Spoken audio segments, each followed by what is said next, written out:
नमस्कार बच्चों। चलो आज हम लोग जानते हैं कि नवोदय की एग्जाम की तैयारी कैसे करनी है, इसके बारे में इसकी रणनीति क्या रखी जाए ताकि हम लोग एग्जाम को अच्छे तरीके से क्रैक कर पाएँ। क्योंकि एग्जाम हर वर्ष जो भी नवोदय एग्जाम की परीक्षाएं हो रही हैं वो आपको सबको पता है कि 80 सीटें होती हैं। उस 80 सीटों में से कम लड़के ही सीट निकाल पाते हैं और कम से कम लड़के सिलेक्शन ले पाते हैं। उसके पीछे रीज़न होता है कि सही तरीके की रणनीति का ना हो पाना।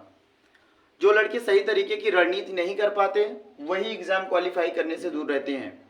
और आपको पता होना चाहिए कि अगर 80 क्वेश्चन जो आएगा वो 80 क्वेश्चन में से 78 से 79 क्वेश्चन जिस बच्चे का सही होता है वही बच्चा एग्ज़ाम को क्वालिफाई कर पाता है और ऐसे ही लड़के सिलेक्शन ले पाते हैं। और आपको ये बात पता है नवोदय एग्ज़ाम की जो भी फैकल्टी है वो बिल्कुल फ्री है। यहाँ पे एक अच्छे लेवल की आपको पढ़ाई करने का चांस मिलेगा और बिल्कुल ये भी फ्री एट कॉस्ट बिल्कुल फ्री होगी पढ़ाई।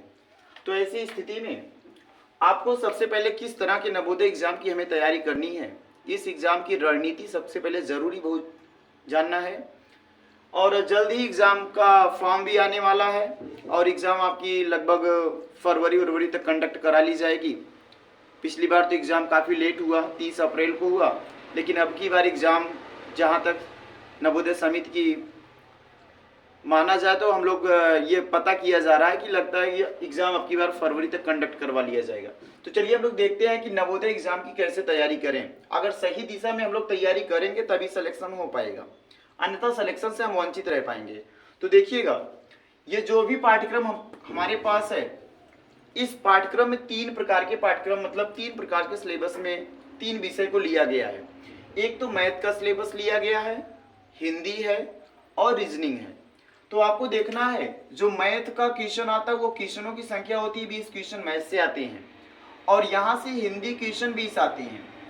यहाँ पे देखिएगा, और यहाँ लगभग 95% बच्चे हिंदी से गलत कर पाते हैं। मैथ का अधिकतर बच्चे सही कर ले जाते हैं, हिंदी उन्हें गद्यांश सही ढंग से पढ़ नहीं पाते और जब गद्यांश सही ढंग से पढ़ नहीं पाते और वो उत्तर उसका नहीं दे पाते। दूसरा कारण ये है कि जिस प्रकार का गद्यांश दिया होता है उसी गद्यांश से में आंसर देना होता है और ऐसी स्थिति में लड़के अपने मन का वही उत्तर देते हैं जिसकी वजह से वो एग्जाम को क्वालिफाई करने से दूर हो जाते हैं।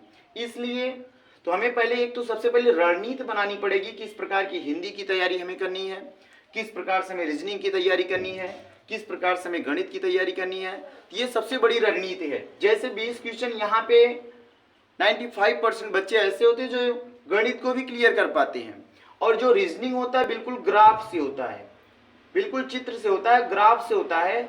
और जो भी ग्राफिकल रीजनिंग है, इस ग्राफ वाली रीजनिंग को अधिकतर लड़के कर पाते हैं।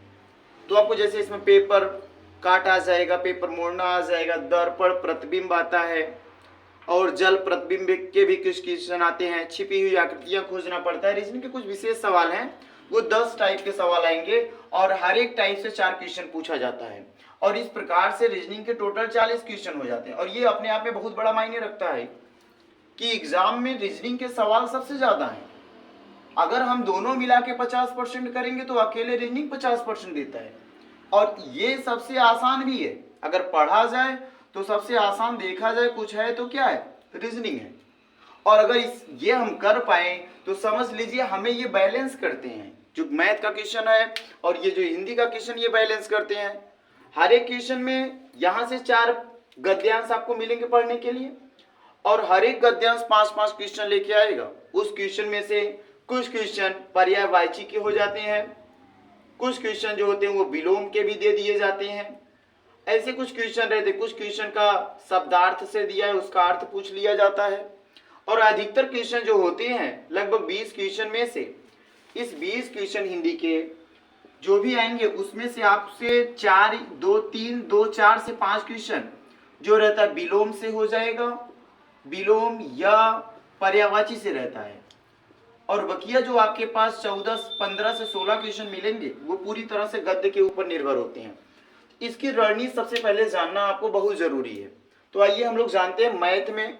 जैसे मैथ में आपको प्रतिशत पढ़ना पड़ेगा, मैथ में आपको समय दूरी से सवाल आएगा, दूरी चाल से सवाल आएगा, लाभ हानि से सवाल आता है, इसी तरह से हमें पहली बात तो रणनीति बहुत जरूरी है जानना, और दूसरी बात बेसिक ज्ञान बिल्कुल सबको होना चाहिए। और जो हम लोग अब पढ़ाएंगे वो बिल्कुल बेसिक्स चलेंगे, ताकि जो लड़का अभी तक कहीं भी भटक रहा था वो एकदम सही दिशा में अपने परीक्षा के लिए तैयारी कर पाए। और एक सही दिशा में परीक्षा की तैयारी करना ही सफलता की निशानी है। अगर वो लड़का सही दिशा में परीक्षा की तैयारी नहीं किया है तो सफलता नहीं मिल सकती है। और हाँ, एक चीज और ध्यान रखना, सभी लोगों को जो भी वीडियो देख रहे हैं वो सभी लोग कॉपी कलम खोल के आज से ही अपनी रणनीति में एकदम जुट जाएं कि हमें किस तरह से अगर परीक्षा क्वालिफाई करनी है तो। अन्यथा पढ़ना है और घूमना है तो कुछ भी करिए, लेकिन अगर आपको परीक्षा क्वालिफाई करना है, अपने माँ बाप का नाम रोशन करना है, तो एक आपको आज ही से जुट जाना है कि नवोदय की परीक्षा हमें किस तरह से क्रैक करनी है।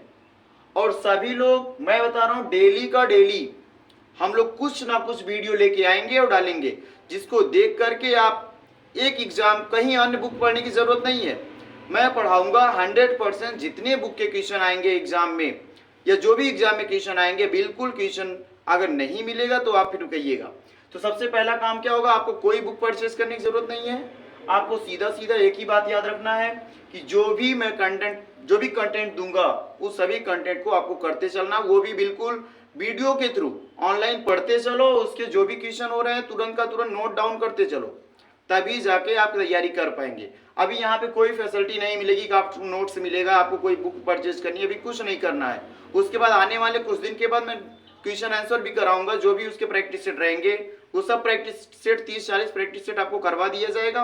और अगर सही दिशा में आप तैयारी किए रहेंगे तो आपका 100% चांस है कि आपका नवोदय एग्जाम क्वालिफाई हो जाएगा। ठीक है, बस इतनी, आगे अगले दिन मिलेंगे हम लोग।